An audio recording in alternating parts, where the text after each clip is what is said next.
Hello, everyone. Welcome to BayernNow, the ultimate Bayern Munich fan channel. It's a good day to be a Bayern fan. So, Bayern Munich poached another player from Borussia Dortmund. Wait, not a player this time. Borussia Dortmund's chief scout. Very interesting. Now, I have a theory about this. We are poaching Marcus Pilawa, that's Borussia Dortmund's scout, their number one scout, responsible for great players like Nico Schultz, Emery Chan. Hey, I know exactly what's happening here. I'm the godfather, so I understand. I can see the future. Dortmund realized this guy is the reason they signed some bummy players that they can't sell now. He signed some trash, and now they think they can make Bayern sign him. So yeah, Bayern Munich have confirmed via Carrie Hu, I think of Sky Sports or Kicker, Sports One, never mind. They have confirmed that Marcus Pilawa will join the club as a new chief scout. Apparently, Sebastian Kehl, Dortmund's sporting director, is not a fan of Marcus. He doesn't work well with him, and Terzic doesn't like Marcus Pilawa.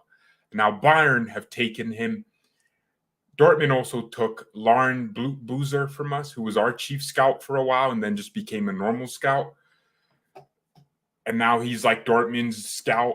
So we're taking one back. Dortmund poached our chief scout. We're taking their chief scout. So what's up now? Marco Nepp is our current chief scout, which means he'll have a different position. Not entirely sure how this works, but I have a feeling Borussia Dortmund is trying to destroy Bayern with some 4D chess. This dude's going to come in here and start recommending the signings of Sebastian Rudy. I can guarantee you that. Or he's actually a good scout. People are saying, "Oh, but he scouted Holland and he also scouted Jude Bellingham." Wow, incredible signings, great thinking. It's not like Holland was desired by every club in Europe. It's not like Jude Bellingham was linked to every club in England. Oh man, who would have guessed that? There's certain signings that are just obvious to make. When they succeed, it looks good on the scout, but it's really not them. It was just common sense. No one needed to scout Haaland for Dortmund to sign him. All Haaland needed to do was say, "I'm going to join Dortmund as my next club," and Dortmund would have made the signing happen. So obviously, that shouldn't be in your consideration. That's like saying, Brazo signed De Ligt. Great scouting. No, it's just an obvious signing. Brazo signed Mane. If Mane wanted to join any club, that club should sign Mane because it's smart to sign Mane. It's not some out of this world move. Brazo signed Goretzka. Great scouting. No, sometimes it's not about the scouting. It's just about signing the right players at the right time. I think that's an even bigger part of scouting. If you're going to be a scout, you look at a player's profile and determine whether the club can use them now or 10 years from now. So get it out of your heads that scouts have this incredible role. They do to a certain extent, but let's be honest. The modern game has changed. Social media has changed things. Before, players needed to make their own game film to pick their moments and then highlight it to the coaches, put a nice little target on them so the coaches knew who was being looked at. Now, under 15 games have 4K cameras, 10 different angles. Club academy games are more filmed than some international leagues across the world. Club academies. Some 14-year-old has more cameras on him than 30-year-old men somewhere in Africa and Asia. I'm not kidding you. So the modern game is different. Scouting is easier. And because it's easier, it means you need to find things that other scouts can't. You need a scout mentality. You need a scout ability that can go to different lengths. You need to scout the future. You need to look in a different land, in a different scope. So it's not a really important thing that we're scouting this guy. Didn't he scout Sancho? Wow, Jadon Sancho It's not like he won a championship with England and was already regarded as one of City's best up-and-coming players. No one could have found out whether or not to sign him. Well, like I said, scouting a lot of the times is about getting the right player at the right time.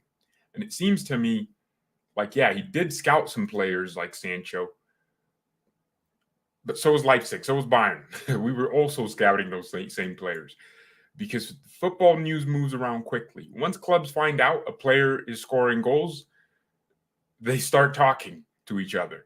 Agents are always contacting clubs like, hey, send a scout to look at my player. If you don't think Matisse Tel's friend of a friend knows someone at Bayern who tipped the club off and said, here's a striker, and maybe when he was 14 or 15, he has a great mentality and I think we can sign him. Okay, what about the Germany under-17s coach? He said some really interesting things about Tel. The German U17 coach said, and I quote,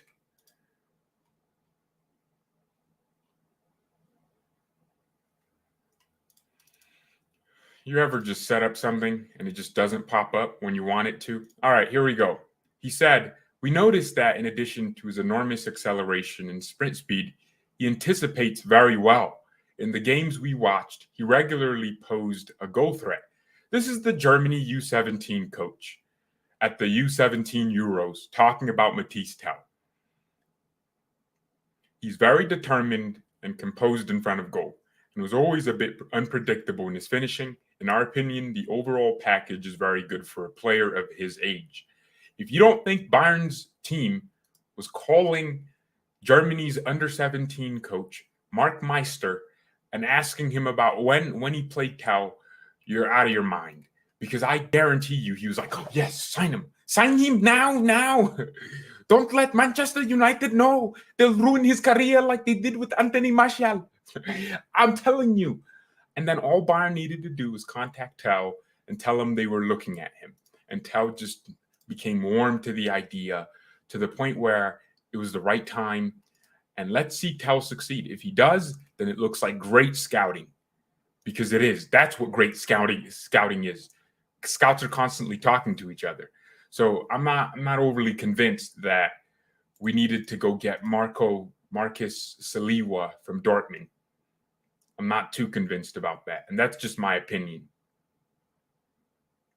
Whoa. UEFA announced that safe standing areas will be trialed in European club competitions this season for stadiums in England, Germany, and France. That will allow 75,000 fans to attend Champions League games at the Allianz Arena instead of 70,000.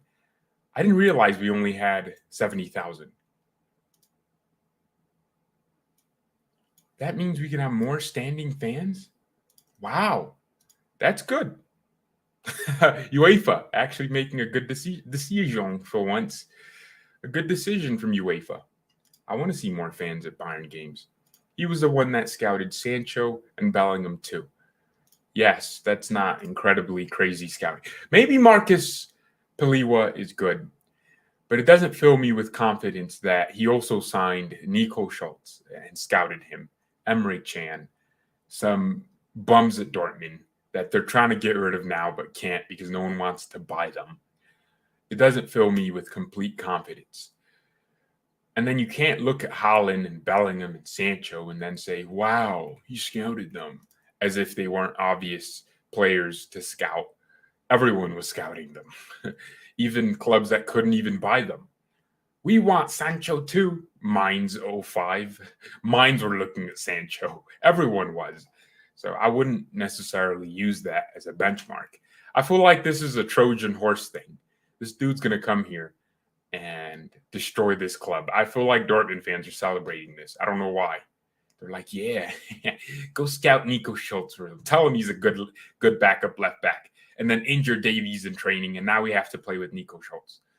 So, not entirely sure if we benefit greatly from this, but we might. It's like we're getting back at Dortmund for taking Lauren Boozer, who Bayern might have thought was good, and now we're getting their chief scout. Borussia Dortmund already released him, and we'll see what happens.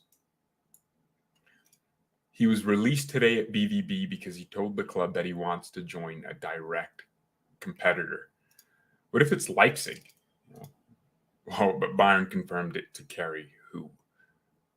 What happened to Barry Hepburn? And Schultz wasn't that bad before his knocks. Barry Hepburn's still 17. We got him when he was 16. I think he's 18 now. He went from the under 16s to the under 19s or something. So he's still in our academy. My man he's dating this chick, and I'm like, bro, she's only there for your money. Let's be honest, G. She's only there for your money. So that's the latest Bayern news. Very interesting. Rival fans are going to be annoyed. European fans are going to be annoyed. They're just going to be like, Bayern take another Bundesliga talent from Dortmund. This time it's not a player, it's a chief scout. Bayern Munich want to scout all of Dortmund's players. They're going to get all of Dortmund's secrets. That's what they'll say. But you shouldn't be surprised now. We gave them a fat Zula, so it's more like a double Trojan horse. Yeah. I mean, literally. We gave him a fat Niklas Zula while we're chilling with Matisse de Ligt, man. We are moving high. We are mighty, baby. 11 life at Bayern.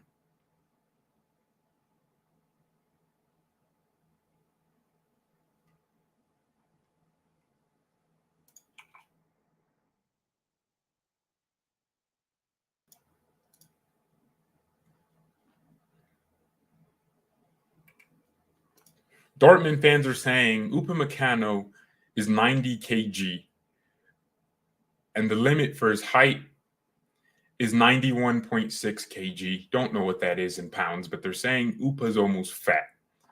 Whereas Zula's weight is 99 kg, and he's 6'5", and people were calling him fat.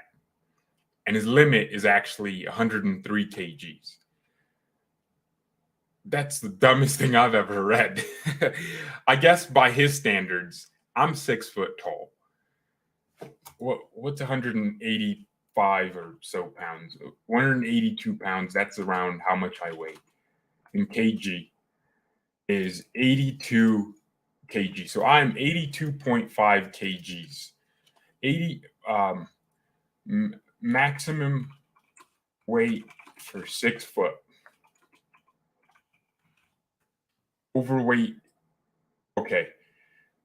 The average weight for a man that's 6 foot, or the ideal weight for a man that's 6 foot, is 184 pounds. Actually, they're saying I'm 2 pounds from being fat.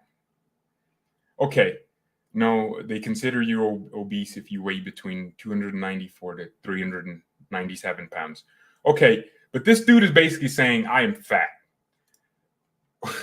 You got to realize there's a difference between muscle weight and fat weight. Muscle weight means muscle. Sula has fat weight. That's what he has. I do not play Bundesliga fantasy. I should not. I don't really have time for that, man. I'd rather just watch the Bundesliga. Does it make money?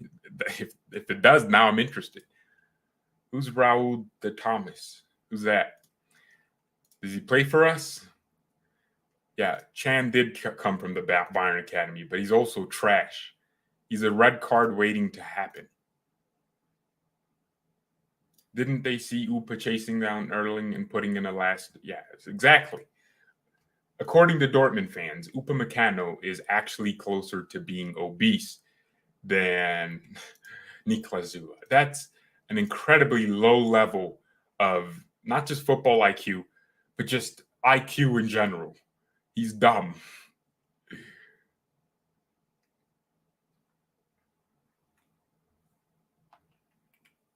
It's a ridiculous notion.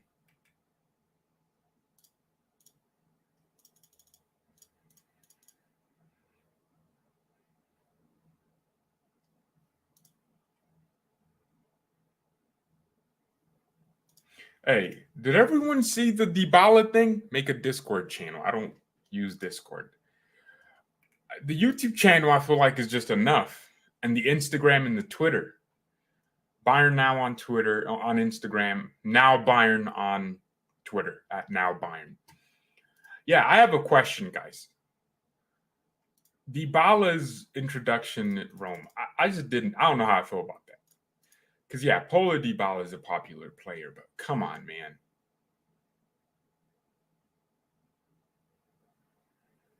Oh, come on. Fellas, I want to know. Like, I'm really curious. Is that not weird how they were? It looked, bro, he's okay. Like, he's not the best player in the world or one of the best players in the world.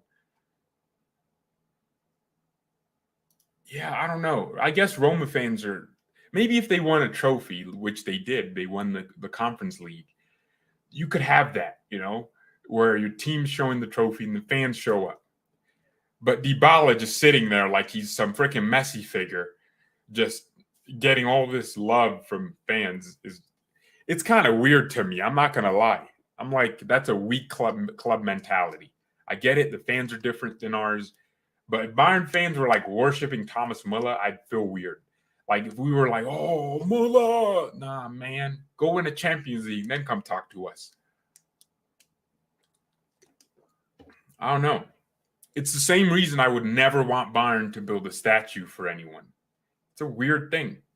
I just feel like no player's bigger than the club. Bayern to renew Bonasar's. Don't give me a heart attack. Don't give me a heart attack, please. Raul de Thomas, he's 34 matches, 17 goals, 3 assists. He's decent to some extent. I really need to look into him. RDT is fake news. It was confirmed by Falk yesterday. So we were linked to him, but we weren't really linked to him. I don't think Bayern are signing a striker with Matisse Tell coming in for 30 million, 20 million plus 8.5 million in add-ons. I don't think so.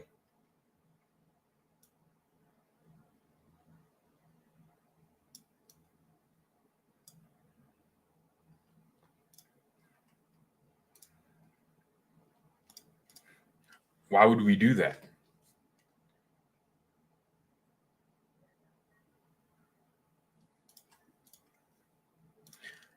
Oh, shoot. By the way, speaking of Barcelona, apparently Barcelona are in some major trouble, right? We know they owe De Jong and Piqué and some other players money. But there's some more. If they don't get rid of De Jong, they could potentially be unable to register some players. They can't register Levy, and they probably can't register Rafinha. And Koundé is coming in. I'm not going to lie. It's been a fascinating window. Like, I think Barca have had the best window in Europe. I'm not kidding. No. Like, really think about it. Don't think about their financial situations. In any other year, buying Rafinha, who already seems to be pulling strings for them, looks really good because he's a good player. Buying Lewandowski, yeah, he's old, but if you bought him for that much and he's taking a pay cut, you can have him for 2 years and he's going to keep experience in your team. Koundé, it's good. Good signing if you're signing him for 60 million. If you sign Bernardo Silva, that's another insane signing. But now factor in the financial situation of that club, and it's the worst window ever. Laporta is overseeing a great transfer window, but we know it's a sinking ship. Barca aren't going anywhere. They owe $1 billion from this person wants their money. This person wants their money. So, yeah, if you remove the fact that they're brokies. Yeah, they're actually making some great signings. What's the surprise signing that Brazo promised? I think it was probably Tell. Like, it surprised us, didn't it? When we were signing a 17-year-old for 20 million plus 8.5 million in add-ons.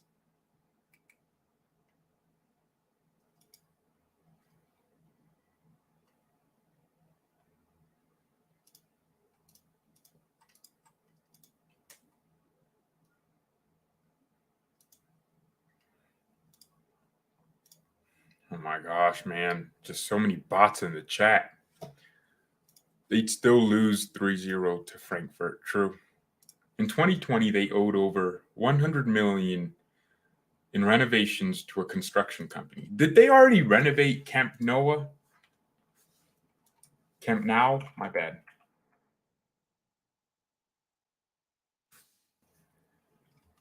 If so, that's crazy. They already renovated it and still owe money? That's ridiculous. Last 2 to 3 months, they want to get rid of Dembele, and now they praise him. I mean, that's how you know there's no real direction. There's no real direction. They're just doing things. They're just there, existing. Oh, Manchester United finally announced Lisandro Martinez. The 5'4" dwarf who's going to bowl out. How tall is Koundé? Like 5'10", right? He's a shorter guy. I don't really believe in height being that big of a deal. I think if you can just leap well and read the game well, that's all you need. Koundé and Narajo is a pretty good partnership. Not sure about Christensen. I think he's more of just a backup. But he's also 23. So I think Koundé is a good signing. I think overall, we signed the best center back signing anyone could have signed. For 67 million to be paid out in 4 years is a great deal. But I think Bayern definitely signed a phenomenal player. I truly do. Barca need better fullbacks. Oh God, I don't know what that says. I ain't reading that. Don't they still owe us for Vidal? I think that was a joke, man. I read a Twitter thing. It was my boy Marco. He was joking. It was funny, but I think he was joking.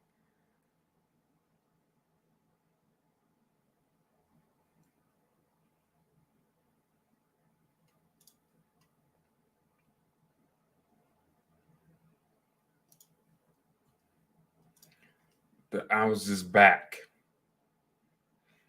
Oh, by the way, Todd Bowley has been taking L after L after L. My man is married to L's. He just stays taking L's. Dude, Todd was like, we're here to have a meal. Chelsea fans made this whole meme award thing where Todd Bowley was like, we're here to have a meal whenever they were linked to a player. 3 weeks later, they lose out on the player. Chelsea wanted De Ligt. They wanted Rafinha. They wanted Koundé. Damn, Barcelona's really been doing some craziness to Chelsea. They wanted Levy. Chelsea wanted everything. It's like that ugly dude that just can't settle. It's just wanting every chicken here. You're 5'2", and you're ugly, you're poor, you're broke, you're a brokey. Stay in your lane, son. So I think it's really interesting how Chelsea fans got humbled this summer transfer window. I feel bad for them in a way. I feel really bad.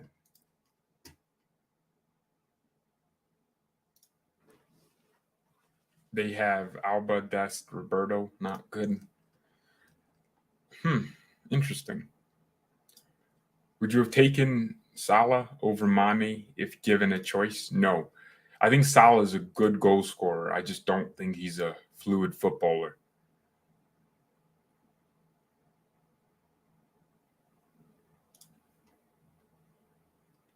That's just my opinion. Salah, he's exciting, and he takes penalties. Yeah, he smacks them in, barely misses. Oh shoot! Mia. Matthias de Ligt has been giving commands and directing the defensive line in training. which was noticeable since his first session at Strasse yesterday. The Dutchman is the new leader of the back line, which represents the role he was brought for. Whew, man, that's good.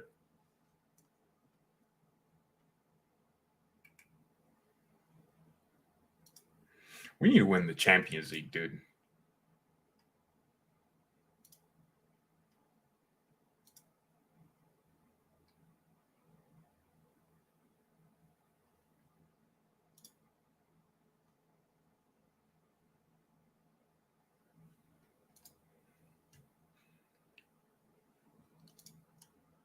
Are we still supposed to be in for Limer?